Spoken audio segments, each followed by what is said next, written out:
students, so welcome back to Arvind Academy Class 10th YouTube channel, and first of all I hope you all are doing good and you all must be healthy and safe. Since board exams काफ़ी नज़दीक आ रहे हैं तो I hope आपने अपनी studies को start कर दिया होगा. सैम्पल पेपर्स आई होप आप लगा रहे होंगे एंड रिविजन कंटिन्यूसली कर रहे होंगे.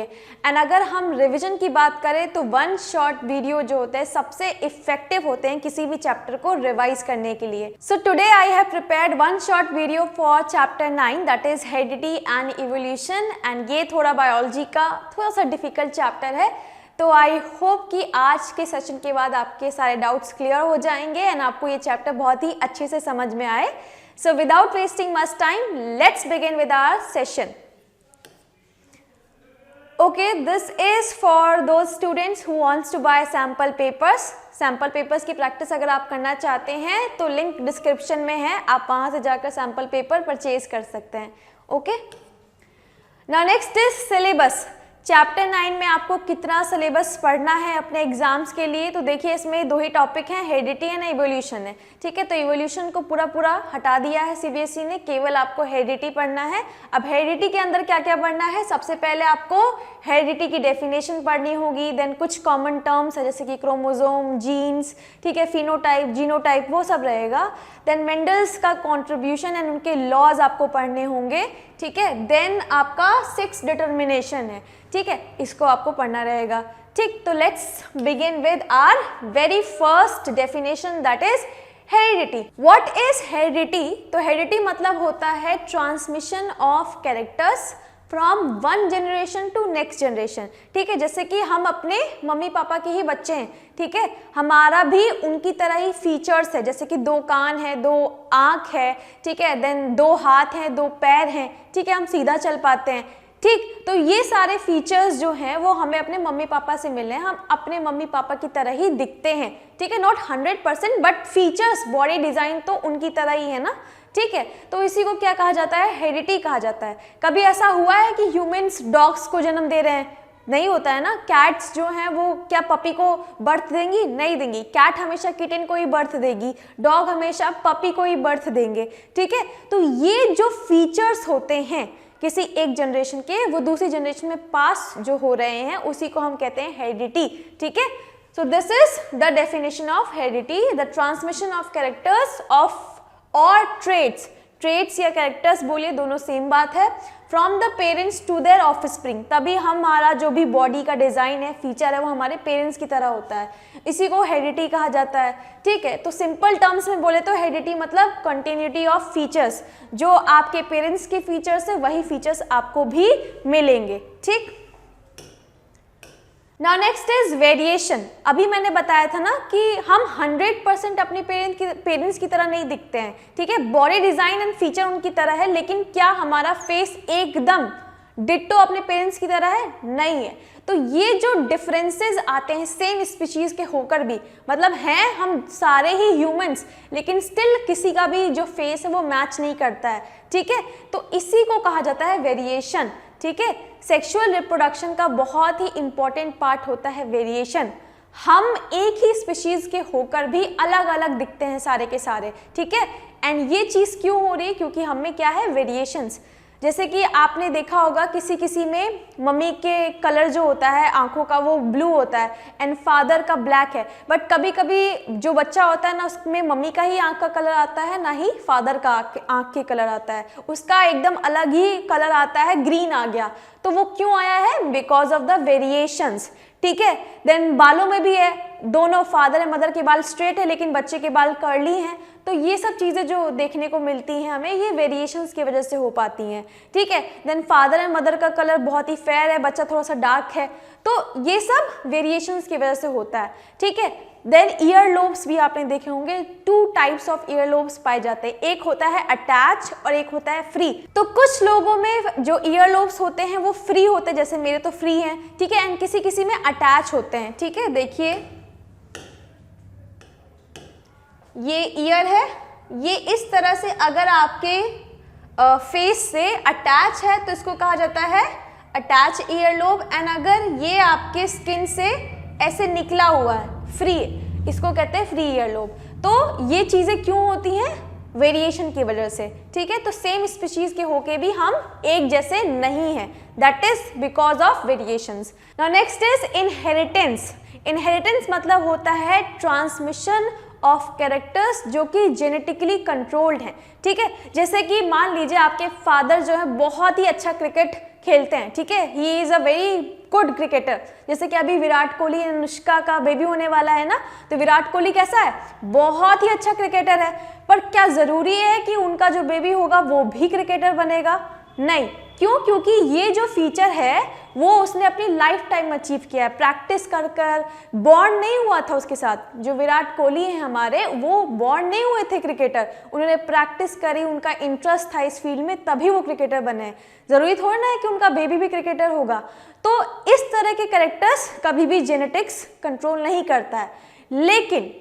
लेकिन फादर का स्किन कलर कैसा है, फादर के हेयर कलर कैसे हैं, मदर का हेयर कलर कैसा है, एंड मदर की आईज कलर कैसा है, वो सब कैरेक्टर्स जीन्स कंट्रोल करते हैं, तो वो बेबी में डिलीवर हो सकते हैं। अगर विराट कोहली की आंखें जैसे ब्राउन है एंड अनुष्का की आंखें भी ब्राउन है या ब्लैक है, जो भी हैं, तो उनका कलर शायद बेबी को भी मिल जाए, वो भी ब्लैक कलर की या ब्राउन कलर की आईज ही उसकी भी होंगी, अगर वेरिएशन ना हुआ हो तो, ठीक है। एंड अगर वेरिएशन होगा तब मे बी शायद अलग कलर का हो, ठीक। सो इस तरह के जेनेटिकली कंट्रोल्ड कैरेक्टर्स जो कि ट्रांसफर होते हैं पेरेंट्स से ऑफस्प्रिंग में, उसी को कहा जाता है इनहेरिटेंस, ठीक है।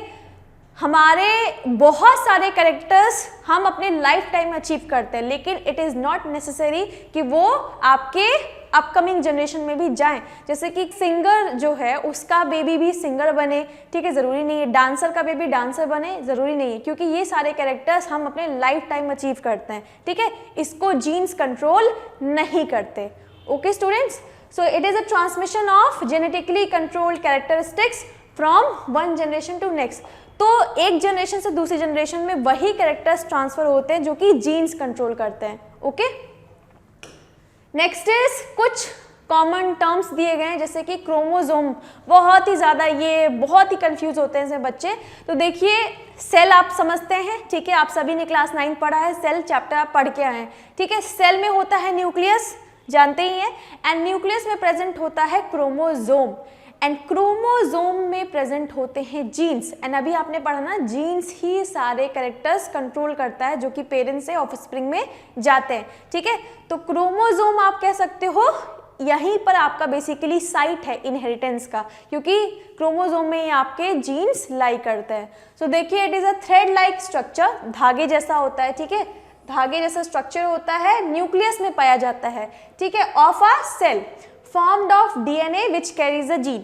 देखिए, सबसे पहले क्रोमोसोम में होता है DNA, DNA में होते हैं जीन्स, ठीक। Next, different organism have different number of chromosomes. अच्छा, ह्यूमन बींग्स में कितने क्रोमोसोम्स होते हैं? 46 क्रोमोसोम्स होते हैं, ठीक है। सो नेक्स्ट, ये है डायग्राम। देखिए, सबसे पहले मैंने आपको दिखाया है सेल, सेल के अंदर आपको ये क्रोमोसोम दिखा रहे हैं, उसमें से कोई एक क्रोमोसोम को हमने जूम करके दिखाया है। देखो, ये देखिए, यहाँ पर धागे जैसा है, ये देखो कितना कॉइल है ये स्ट्रक्चर, ठीक है। एंड इस कॉइलिंग को भी जब हम और खोलेंगे और ओपन करेंगे, तब जाकर कहीं आपको छोटा सा डीएनए दिख रहा है। देखो, पहले तो ये क्रोमोसोम ही कितना ज़्यादा कॉइल है, अब उसमें भी देखो कितनी ज़्यादा कॉइलिंग है, उसके बाद ये डीएनए फाइनली खुल रहा है, एंड डीएनए के अंदर आपका जीन्स है। बहुत बड़ा आपका डीएनए होता है ह्यूमन बींग्स में, ठीक है, बहुत ही ज़्यादा उसमें बेस पेयर्स प्रेजेंट होता है। ये सब अपनी हायर क्लासेस में जानोगे। इन जनरल आप डायग्राम देख लीजिए कि किस तरह से जीन्स, डीएनए एंड क्रोमोसोम आपके लोकेटेड होते हैं, ठीक है। Now next is genes. Genes क्या होते हैं? जीन्स आपके डीएनए में प्रेजेंट होते हैं, डीएनए क्रोमोसोम में प्रेजेंट होता है, and it is the basically unit of inheritance. मतलब जो भी कैरेक्टर्स पेरेंट्स से ऑफस्प्रिंग में जा रहे हैं वो जीन्स की वजह से जा रहे हैं, ठीक है। जैसे कि अगर मम्मी का कलर आपका फेयर है एंड आपको भी फेयर कलर मिला है, वो इसलिए क्योंकि आप को अपने मम्मी के जीन्स मिले हैं, ठीक है। देन आपकी हाइट बहुत बड़ी है, ठीक, एंड आपके फादर की भी हाइट बहुत बड़ी है, तो वो इसलिए क्योंकि आपको आपके फादर के जीन्स मिले, ठीक है। तो gene is the unit of inheritance, ठीक है। A gene is a unit of DNA. देखो, डीएनए में हमने देखा था ना, देखिए डायग्राम में यहाँ पे जीन्स प्रेजेंट है, ये आपका डीएनए है एंड डीएनए खुद कहाँ प्रेजेंट है, क्रोमोसोम के अंदर, ठीक है। एंड ये आपको क्रोमोसोम दिख रहा है जो कि न्यूक्लियस के अंदर होता है, ठीक है। So a gene is a unit of DNA on a chromosome which governs the synthesis of one protein that control a specific characteristics। मतलब जीन कैसे गवर्न कर रहा है कैरेक्टर्स, क्योंकि जीन जो होते हैं ना वो प्रोटीन बनाते हैं एंड प्रोटीन ही आप सभी जानते हो बिल्डिंग ब्लॉक होता है लाइफ का, ठीक है। हर चीज़ पहले प्रोटीन से ही तो बनती है, तो इसीलिए इसको कहा जाता है यूनिट ऑफ इनहेरिटेंस, ठीक। It is a unit of heredity, ठीक है, वेरी इंपॉर्टेंट, कई बार आता है यूनिट ऑफ हेरिडिटी, मतलब transmission of characters from one generation to another generation. कौन कंट्रोल करता है, जीन्स करते हैं, वेरी वेरी इंपॉर्टेंट। नेक्स्ट देखिए, they transfer the characteristics from the parents to the offspring during reproduction. जब रिप्रोडक्शन होता है तो जो पेरेंट्स के जीन्स होते हैं वो बच्चे में चले जाते हैं, ठीक। जीन हमेशा पेयर में एग्जिस्ट करते हैं, ये भी बहुत खास बात है, ठीक है, हमेशा ये पेयर में होते हैं। जैसे कि मान लीजिए हाइट क्या है, एक कैरेक्टर है या ट्रेट है, इसको गवर्न करते हैं दो जीन, ठीक है। एक होता है कैपिटल टी, ठीक, एक होता है स्मॉल टी। कैपिटल टी जो जीन होता है वो आपका टॉलनेस देगा एंड जो स्मॉल टी जीन है वो आपका ड्वार्फनेस के लिए रिस्पॉन्सिबल है, ठीक है।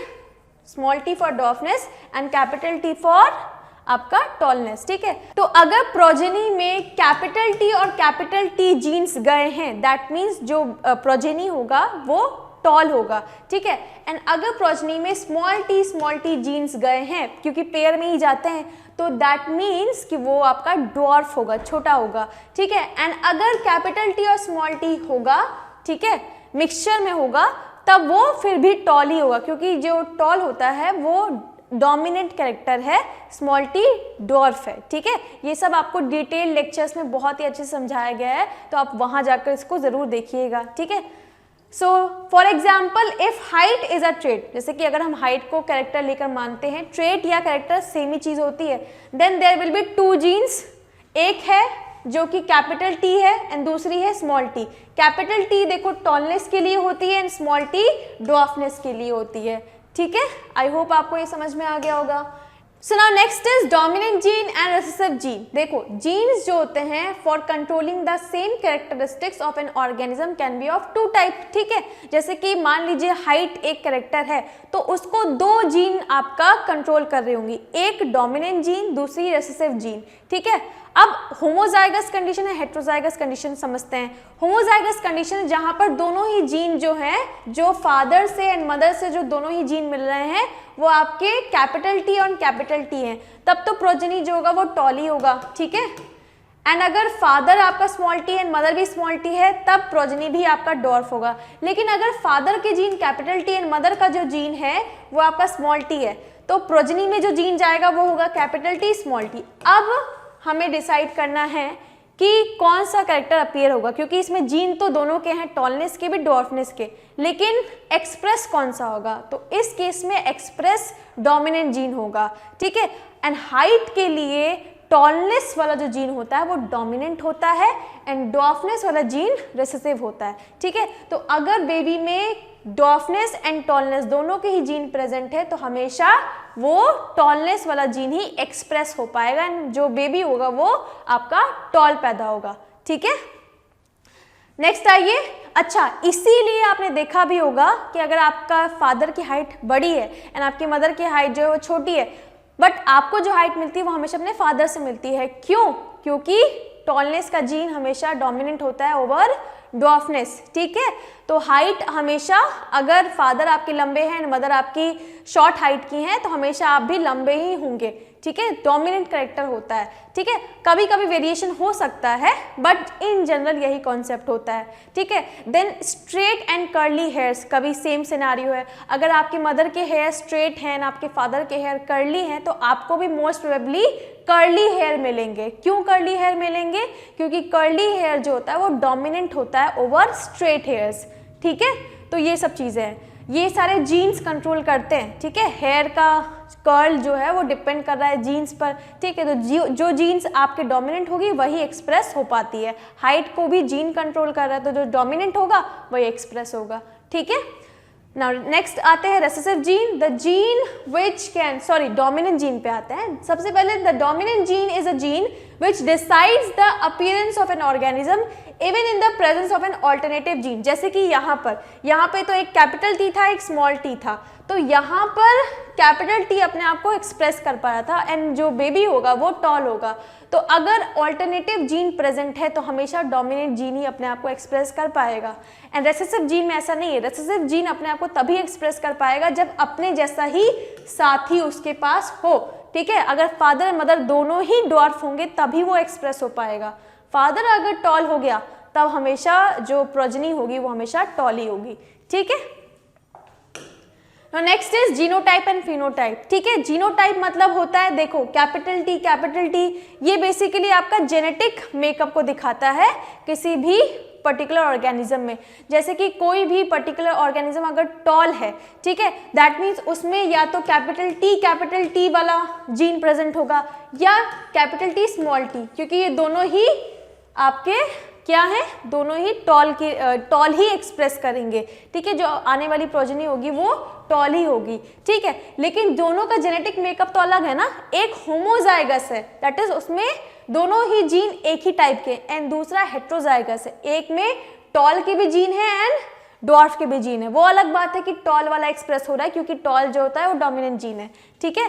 तो genetic makeup that is genotype जो होता है वो हमें जीन का मेकअप दिखाता है कि किस टाइप का जीन उसमें प्रेजेंट है, ठीक है। होमोजाइगस है, हेट्रोजाइगस है, ठीक। तो देखिए genotype is a description of a gene, gene का टाइप बताता है किस ऑर्गेनिज्म में किस टाइप का जीन प्रेजेंट है, ठीक। They are always a pair of letter, जैसे कि हाइट के लिए 3 तरह के जीन है, एक तो pure homozygous tall, pure homozygous dwarf, ठीक है। स्मॉल टी ये प्योर होमोजाइगस ड्वार्फ हो गया, ये प्योर होमोजाइगस टॉल हो गया, एंड ये बीच में हेट्रोजाइगस हो गया। नेक्स्ट आइए फिनोटाइप, ठीक है। भले ही इनमें जीन अलग अलग हैं लेकिन कैरेक्टर तो वो सेम ही शो कर रहा है ना, दोनों ही टॉल ही होंगे, नो मैटर ये वाला जीन प्रेजेंट हो या ये वाला, लेकिन प्रोजेनी हमेशा टॉल ही होगी। तो क्या आप उसको सामने से देखकर बता सकते कि उसमें जीन किस टाइप का होगा? नहीं ना, फिजिकली तो वो दोनों ही टॉल दिख रहे हैं ना। वो अलग बात है कि उनके अंदर जो जीन है वो अलग अलग है, एक में प्योर होमोजाइगस है दूसरे में प्योर हेट्रोजाइगस है, ठीक है। So now we will finally discuss the genetics, that is जिसमें हमें मेंडल्स के लॉ पढ़ने हैं एंड उसके क्रॉस पढ़ने हैं, ठीक है। तो देखिए Gregor John Mendel, he was an Austrian geneticist and regarded as a father of genetics. इनको फादर ऑफ जेनेटिक्स कहा जाता है क्योंकि इन्होंने ही सबसे पहले जेनेटिक्स का बेस रखा था, ठीक है। फैक्टर्स के बारे में, दैट इज जीन के बारे में इन्होंने सबसे पहले डिस्क्राइब किया था, तो दैट इज वाई इनको फादर ऑफ जेनेटिक्स से नवाजा गया है, ठीक है। सो देखिए Mendel was the first scientist to make a systematic study of patterns of inheritance. उन्होंने किस तरह से कैरेक्टर्स इनहेरिट होते हैं पेरेंट्स से ऑफस्प्रिंग में, उस सबको देखा एंड इसके लिए उन्होंने चूज किया था पी प्लांट को, ठीक है, गार्डन पी प्लांट को चूज किया था, दैट इज पाइसम सटाइवम को। एंड आपका होमवर्क रहेगा कि आप पता लगाइए कि क्यों पी प्लांट को चूज किया था, ठीक है। ये मैं अभी आपको बताने नहीं जा रही हूँ। सो देखिए patterns of inheritance which involve the transfer of characteristics from parents to progeny. तो सबसे पहले बात करते हैं मोनोहाइब्रिड क्रॉस की। तो देखिए मोनोहाइब्रिड क्रॉस नाम से ही पता चल रहा है, मोनो मतलब होता है सिंगल, ठीक है। तो यहाँ पर सिंगल कैरेक्टर को उन्होंने स्टडी किया था, ठीक है। सिंगल कैरेक्टर को इनहेरिटेंस कैसे हो रहा है उसकी उन्होंने स्टडी करी थी एंड जो कैरेक्टर उन्होंने लिया था वो था प्लांट की हाइट, ठीक है। 2 तरह के प्लांट उन्होंने देखे अपने गार्डन में, ठीक है। एक बहुत ही टॉल थे एंड बाकी सारे ड्वार्फ थे, ठीक है। तो उन्होंने क्या किया, एक टॉल प्लांट लिया, एक ड्वार्फ प्लांट लिया एंड फिर उसको आपस में क्रॉस कराया, ठीक है। एंड देन ऑब्जर्वेशंस उन्होंने करी, ठीक है। तो इसी को हम अब पढ़ने जा रहे हैं मोनोहाइब्रिड क्रॉस में, ठीक। तो देखिए it involves the inheritance of 1 pair of contrasting characters. केवल एक ही पेयर ऑफ कंट्रास्टिंग कैरेक्टर की यहाँ पर स्टडी हो रही है, दैट इज केवल हाइट को पढ़ रहे हैं, या फिर जैसे कि कलर ले लिया, प्लांट का कलर, प्लांट की हाइट, ठीक है, देन शीड का शेप, ठीक। तो एक ही अगर आप कैरेक्टर को स्टडी कर रहे हो तो उसको हम मोनोहाइब्रिड क्रॉस में पढ़ते हैं। एंड अगर आप 2 कैरेक्टर्स को स्टडी करोगे या उसका इनहेरिटेंस देखोगे तो उसको डाईहाइब्रिड क्रॉस कहा जाता है, ठीक है। तो सबसे पहले मोनोहाइब्रिड क्रॉस, तो इसके लिए मेंडल ने pisum sativum that is garden pea plant को चूज किया था, ठीक है, for studying inheritance because it has clear cut differences, जो कि आप खुद से सर्च करेंगे।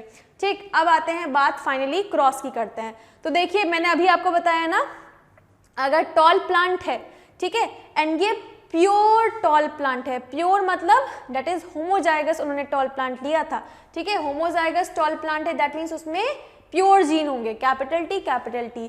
फिर उन्होंने प्योर होमोजाइगस डॉर्फ प्लांट लिया, होमोजाइगस मतलब उसमें प्योर जीन होंगे डॉर्फनेस के, that is small T and small T, ठीक है। अब क्या कराए, इनकी आपस में क्रॉसिंग कराए, ठीक। अब क्रॉसिंग कराएंगे तो सबसे पहले देखो ये फादर है, जैसे ये मैं नॉर्मल लैंग्वेज में बोल रही हूँ, ऐसे लिख मत आइएगा ये फादर या मदर है। मान लो ये इसका फादर है, ये इसकी मदर है, ठीक है, तो इसके गैमीट्स जब बनेंगे तो केवल एक ही गैमीट जाता है ना, ठीक है, फादर से कैपिटल टी जाएगा, मदर से स्मॉल टी गया, ठीक है, ये बना गैमीट, ठीक। तो ये जो आपकी F1 जनरेशन थी, मतलब पहली जनरेशन जो ऑब्टेन हुई, दैट इज ये जो बेबी था उसके अंदर जो जीन थे वो कैसे थे, हेट्रोजाइगस, ठीक है, हेट्रोजाइगस ही है ना, टॉल का भी जीन है, डॉर्फ का भी जीन है, ठीक है। एक्सप्रेस कौन सा होगा, टॉलनेस। तो F1 जनरेशन के जितने भी प्लांट मेंडल ने देखे सारे के सारे टॉल निकले, ठीक है। सो नाउ नेक्स्ट देखो, अब इसमें क्या हुआ, जो पहली जनरेशन में जितने भी प्लांट थे वो सारे के सारे कैसे थे, हाइब्रिड थे, एंड सब के सब टॉल निकले, ठीक है। तो देखिए capital T small T and capital T small T, तो यहाँ पर इन्होंने किन्हीं दो प्लांट को लिया F1 जनरेशन में एंड उनमें कराई सेल्फ पॉलिनेशन। ध्यान रखिएगा F2 जनरेशन में सेल्फ पॉलिनेशन हुआ है, जबकि पहले वाले में क्रॉस पॉलिनेशन था, टॉल प्लांट को डॉर्फ प्लांट में क्रॉस करा रहे थे, एंड यहाँ पे सेम प्लांट को आपस में क्या करवा रहे हैं, सेल्फिंग करा रहे हैं, दैट इज सेल्फ पॉलिनेशन करवा रहे हैं, ठीक है। एंड आप जानते ही हैं, हमेशा आपने चैप्टर 3 में पढ़ा भी होगा, सेल्फ पॉलिनेशन अच्छा होता है कि cross pollination, answer is cross pollination.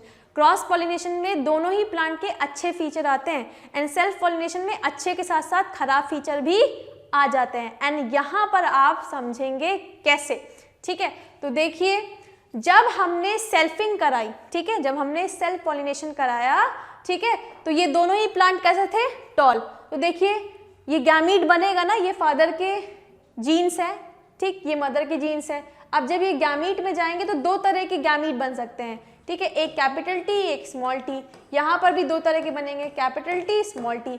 अब कॉम्बिनेशन भी अलग अलग पॉसिबल है, ठीक है, जैसे कि मान लो अगर ये वाला टी इसके साथ कंबाइन होता है तो बनेगा होमोजाइगस टॉल प्लांट, ठीक है, एंड ये वाला अगर इसके साथ कंबाइन होगा तो बनेगा होमोजाइगस नहीं हेट्रोजाइगस टॉल प्लांट, ठीक है। अब नेक्स्ट आते हैं स्मॉल टी के लिए, स्मॉल टी इसके साथ कंबाइन होगा तो बनेगा अगेन हेट्रोजाइगस, ठीक है, स्मॉल टी कंबाइन होगा तो बनेगा ड्वार्फ।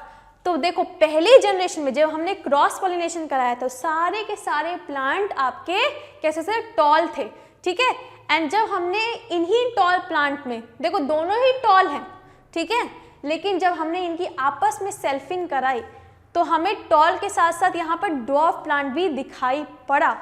दैट मीन्स कि जो आपके जीन्स होते हैं वो कहीं गायब नहीं होते हैं, इट जस्ट कि जब हम क्रॉस पॉलिनेशन कराते हैं तो केवल अच्छे जीन्स ही आपके आते हैं एंड जो बेकार जीन होते हैं वो दब जाते हैं, ठीक है, रिसेसिव होने की वजह से।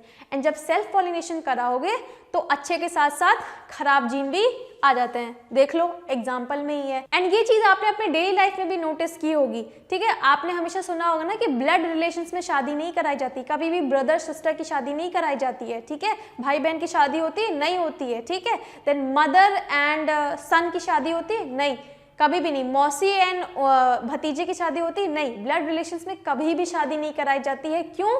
क्योंकि ब्लड रिलेशंस में अगर आप शादी कराओगे तो उसके साथ जीन्स जो होंगे अच्छे के साथ साथ खराब जीन्स भी चले जाते हैं। तो ये जो ब्लड रिलेशंस में शादी नहीं अलाउड होती है उसका एक प्रॉपर साइंटिफिक रीजन है, ठीक है, जो कि आप अभी यहाँ पर देख सकते हो, ठीक, ब्लड रिलेशंस में इसीलिए कभी भी शादी नहीं कराई जाती है। सिमिलर केस सेल्फ पॉलिनेशन भी प्लांट्स में इसीलिए नहीं कराया जाता है क्योंकि सेल्फ पॉलिनेशन से प्लांट वीक हो जाता है। अगर कंटिन्यूसली सेल्फ पॉलिनेशन कराओगे प्लांट का तो वो धीरे धीरे क्या हो जाएगा, वीक हो जाएगा, ठीक है, क्योंकि सारे अच्छे के साथ साथ खराब जीन भी जा रहे हैं प्लांट में, ठीक। So let's move. अच्छा रेशियो देखिए किस रेशियो में आए हैं, 3:1 के रेशियो में, that is 3 plant, her 3 plant उसके टॉल थे एंड 1 प्लांट उसका ड्वार्फ निकल रहा था, ठीक है, जब उन्होंने सेल्फ पॉलिनेशन कराया, ठीक है। एंड जीनोटाइप क्या है, 1:2:1 का, 1:2:1। तो फिनोटाइप है 3:1 एंड जीनोटाइप मतलब जीन का डिस्क्रिप्शन। देखो एक जीन जो है वो प्योर कैपिटल टी है एंड एक जीन प्योर आपका स्मॉल टी एंड 2 जीन आपके हाइब्रिड है, that is capital T small T. तो जीनोटाइप हो गया 1:2:1, ठीक है। सो नाउ सबसे पहले मेंडल का फर्स्ट लॉ, जैसे ही उन्होंने मोनोहाइब्रिड क्रॉस किया उसके बाद तुरंत से उन्होंने अपना पहला लॉ दिया इनहेरिटेंस का, जो कि था the characteristics of an organism या ट्रेट्स, जो किसी भी ऑर्गेनिज्म के कैरेक्टर्स होते हैं या ट्रेट्स होते हैं उनको डिटरमाइन करने वाला होता है कोई इंटरनल फैक्टर्स। मेंडल ने जीन को उस टाइम पर फैक्टर्स बोला, ठीक है, विच अकर्स इन पेयर। देखो कितने चालाक थे, उन्होंने समझ लिया अपने एक्सपेरिमेंट के बाद कि जो भी कैरेक्टर्स होते हैं, जैसे कि हाइट को स्टडी कर रहे थे, तो हाइट को हमेशा कोई फैक्टर डिटरमाइन करता है एंड ये फैक्टर हमेशा पेयर में होते हैं। पहली जनरेशन में हमेशा डोमिनेंट आपका कैरेक्टर या डोमिनेंट फैक्टर ही अपने आप को एक्सप्रेस कर पाता है एंड दूसरी जनरेशन में आपका डोमिनेंट एंड रिसेसिव कैरेक्टर दोनों ही एक्सप्रेस होते हैं 3:1 के रेशियो में, ठीक है। तो देखिए by internal factors which occurs in pair and only one pair can be present in a gamete। Gamete में हमेशा एक ही पेयर जाता है, आपने देखा ही था कैपिटल टी फादर का है तो केवल एक कैपिटल टी ही फादर का जाएगा एंड एक ही स्मॉल टी मदर का गया था, ठीक है। तो गैमीट में हमेशा एक ही जीन जाता है, ठीक। तो देखिए only 1 pair can be present in a gamete, only dominant factor able to express itself in first generation. पहली जनरेशन में केवल डोमिनेंट ही अपने आप को एक्सप्रेस कर पाता है and both dominant and recessive in the second generation, ठीक है। किस रेशियो में, 3:1 के रेशियो में। तो फिनोटाइप क्या था 3:1 एंड जीनोटाइप क्या है 1:2:1। कई बार पूछा जाता है एंड टेस्ट क्रॉस की प्रैक्टिस कर लीजिएगा, बहुत ही इंपॉर्टेंट है एग्जाम्स के पॉइंट ऑफ व्यू से, ठीक है। So now next is dihybrid cross. Now dihybrid cross involves the inheritance of 2 characters. यहाँ पर वो 2 कैरेक्टर्स का इनहेरिटेंस देखेंगे। पहले वाले में उन्होंने केवल हाइट को लिया था, अब यहाँ पर वो 2 कैरेक्टर को साथ साथ स्टडी करेंगे, ठीक है। जैसे कि आपका सबसे पहले है सीड का शेप, ठीक है। देखिए shape and colour of the seeds. Shape मतलब एक राउंड, जैसे मटर के दाने देखे हैं ना आपने, एक राउंड होते हैं एंड एक आपको रिंकल दिखाई पड़ते हैं। सिमिलरली मटर का कलर एक ग्रीन कलर के होते हैं, एक येलो कलर के होते हैं। तो यही 2 टाइप के उन्होंने कैरेक्टर्स लिए, सीड का शेप और सीड का कलर, एंड उन्हीं का इनहेरिटेंस उन्होंने स्टडी किया, ठीक है। तो देखिए सबसे पहले हम बात करते हैं जीन्स की, ठीक है। येलो कलर के लिए सबसे पहले कलर पे आता है, येलो कलर जो होता है वो डोमिनेंट होता है, ठीक है, capital why it is dominant, ठीक है। एंड जो आपका ग्रीन कलर होता है वो रिसेसिव होता है, तो उसको हम रिप्रेजेंट कर रहे हैं स्मॉल वाई से, ठीक है। ये तो एक पेयर हो गया जो कि कलर के लिए। अब नेक्स्ट आते हैं सीड के शेप के लिए। तो जो राउंड होता है वो डोमिनेंट होता है एंड जो आपका रिंकल शीड होती हैं वो आपकी रिसेसिव होती हैं, ठीक है। तो इसीलिए इसका जो राउंड है उसको हमने रखा डोमिनेंट एंड जो रिंकल होगा उसको रखा है स्मॉल आर। तो देखो जैसा कि आपने पहले लॉ में पढ़ ही लिया है, पहली जनरेशन में केवल डोमिनेंट कैरेक्टर ही एक्सप्रेस होते हैं। तो देखिए उन्होंने पहले 2 प्लांट लिए, एक प्लांट जो कि yellow seed and round colour का था, ठीक है, round seed and yellow colour का था, ठीक है। एंड दूसरा प्लांट उन्होंने लिया जो कि आपका रिंकल्ड सीड थी एंड ग्रीन कलर के थे वो, ठीक है। तो एक पूरा तरह से डोमिनेंट था एंड दूसरा पूरी तरह से आपका रेसेसिव, ठीक है।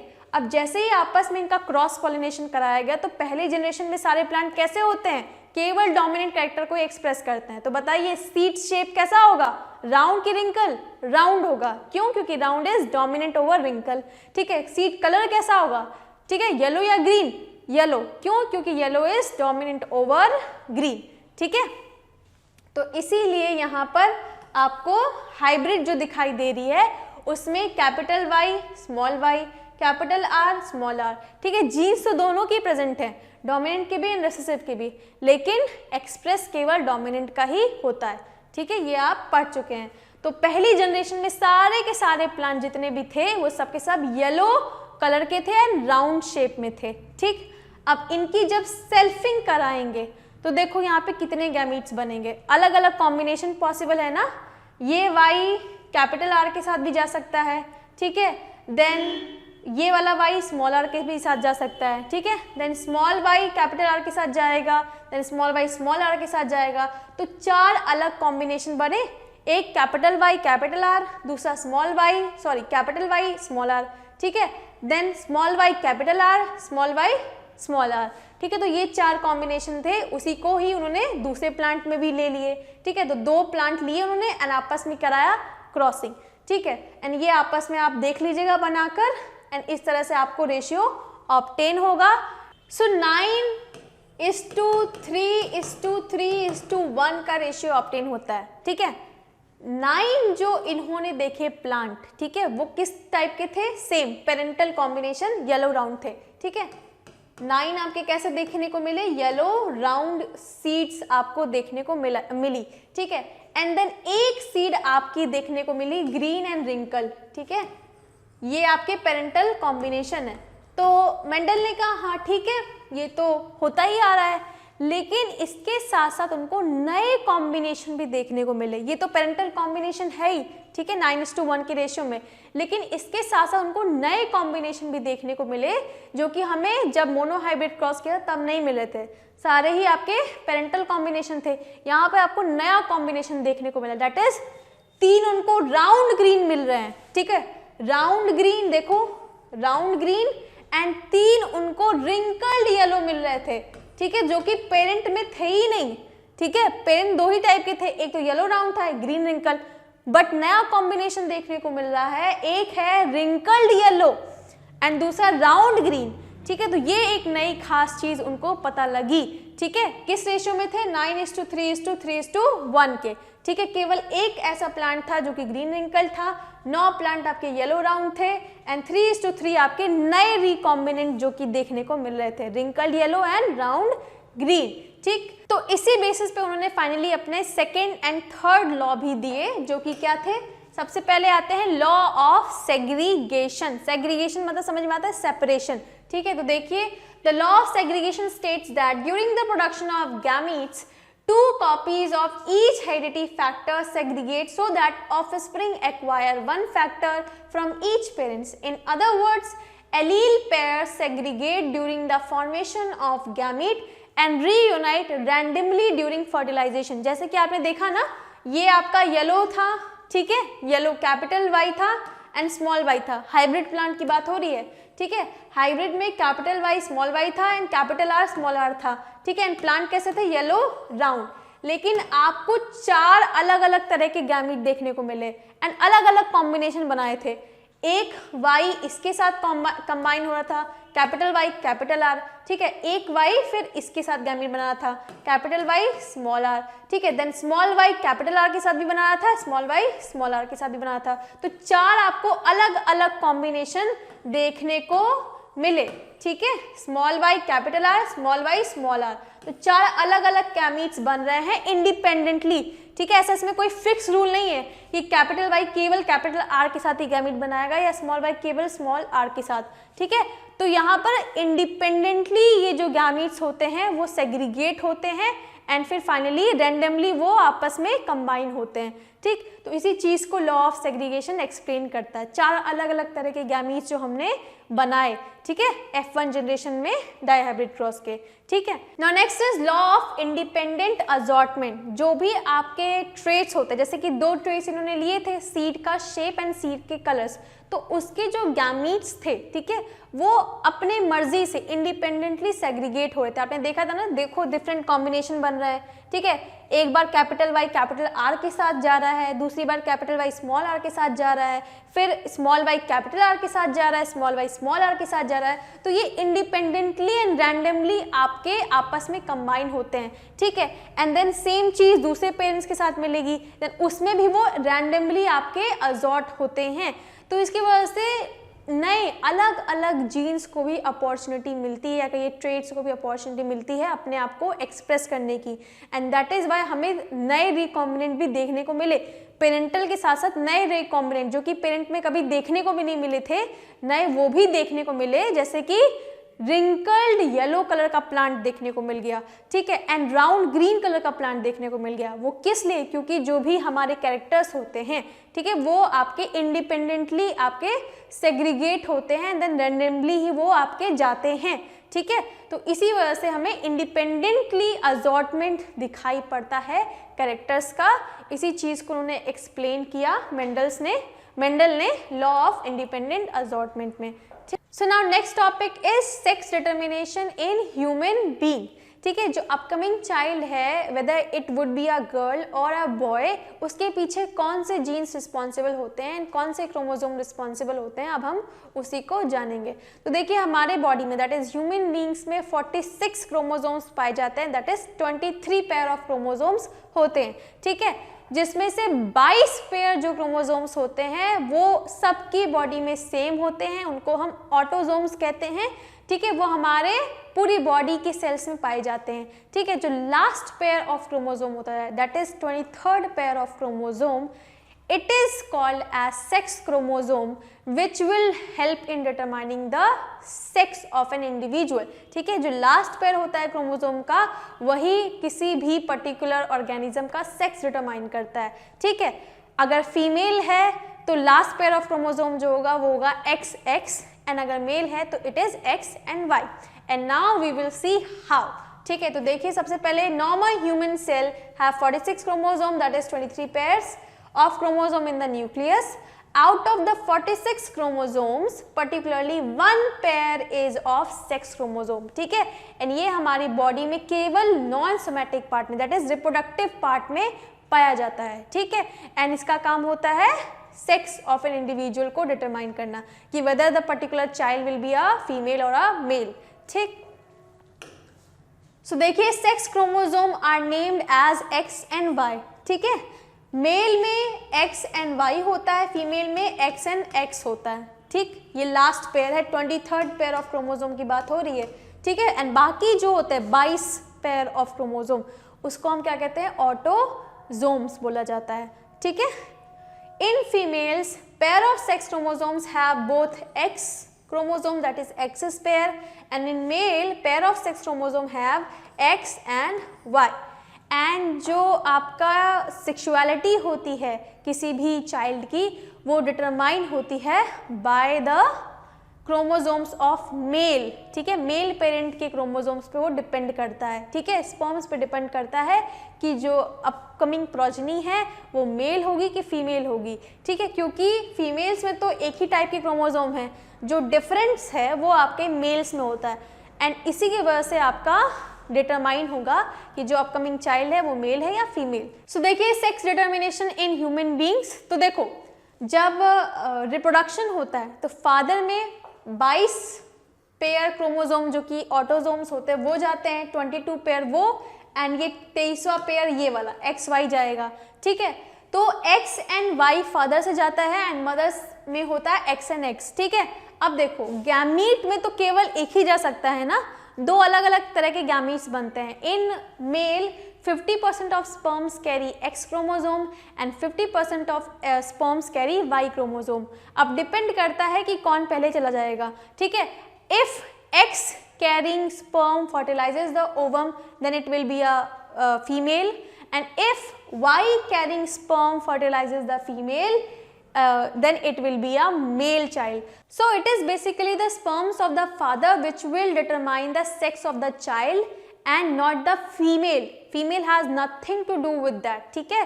तो ये जो myth है सोसाइटी का, एंड ज़्यादातर हम वुमेन को ब्लेम करते हैं for giving the birth for girl child, ठीक है, to girl child, so it is totally wrong, ठीक है। पहली बात तो ये डिस्क्रिमिनेशन होना ही नहीं चाहिए, male and female all are equal, ठीक है। बट स्टिल अगर आप ब्लेम कर ही रहे हो तो it is not the mistake of a female, ठीक है। It has nothing to do with the female, it all depends on male, ठीक। सो विद दिस हमारा 6 डिटर्मिनेशन यहीं पे खत्म होता है। सो विद दिस हमारा ये वीडियो यहीं पर खत्म होता है। आई होप आपको ये चैप्टर समझ में आ गया होगा एंड इसका डिटेल चैप्टर भी अपलोड हो रहा है। तो अगर आपको डिटेल में monohybrid cross, dihybrid cross and laws of Mendel पढ़ने हैं तो आप उसको कंटिन्यूसली फॉलो करते रहिए, ठीक है। नोटिफिकेशंस को ऑन कर लीजिए ताकि आपको जब भी नई वीडियो आए तो पता चल जाए, ठीक है। एंड इसके अलावा अगर आपको कोई भी तरह का डाउट है या क्वेरी है तो do right in the comment section. Wish you all the very best and have a very good day.